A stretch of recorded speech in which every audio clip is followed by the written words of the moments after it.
Hey everyone, welcome back to our channel How to Tutorials. In this video, I will show you how to create your own YouTube channel using an Android phone step by step.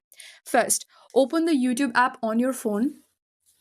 Now make sure you are signed in with your Google account. If not, tap on your profile icon at the bottom right and sign in using your Gmail account. Now once you're signed in, tap on your profile icon again. And here, tap Create Channel. As you can see, my channel has simply been created. Now tap View Channel again. Now tap on this edit icon. And from here, enter your name or custom channel name. Upload a photo. Now here you can personalize your channel.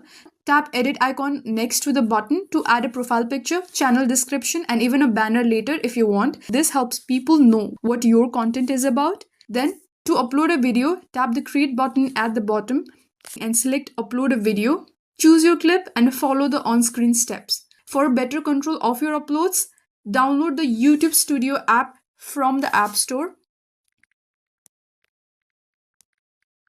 It helps you edit titles, view analytics, and manage comments easily. And that's it. That's how you create your own YouTube channel using your Android phone. Now start uploading and share your creativity with the world. If this video helped, don't forget to like, share, and subscribe for more quick tech guides. Thank you for watching, and I'll see you in the next one.